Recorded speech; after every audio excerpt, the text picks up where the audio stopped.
बेटा शंकर, हाँ पिताजी, जब तक तुम अपने बहन के साथ रहेगा तो न जाने तुम अपनी आंखों के सामने सुशीला का दोनों नेत्र नहीं निकाले थी। आज मैं तुम्हें अपने बहन से दूर रखा हूं, तुम यहाँ से दूर हो जाओ। नेत्र निकालने के बाद सुशीला के हवाले तुम्हें कर दूंगा शंकर। हाँ पिताजी, आप मेरी बहन को दोनों निकालेंगे पिताजी। मेरी बहन दूसरे घर की अमानत है पिताजी। एक दिन मेरी बहन दूसरे घर चली जाएगी पिताजी। मेरी बहन को नेत्र नहीं निकालिए पिताजी, बल्कि मेरा नेत्र निकाल लीजिए पिताजी।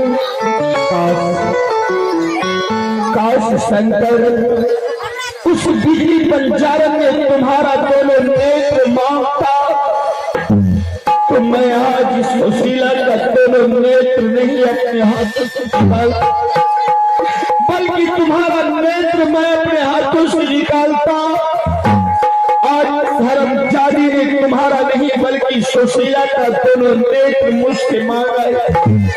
तुम इस समय यहाँ से दूर हो जा शंकर। बेटी सुशीला, जी भर के देख ले अपने भाई को। आज दिन की बात तुम अपने नेत्र से अपने भाई को कभी नहीं देख पाएगी सुशीला।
चार गो बच्चा को क्या हो गए?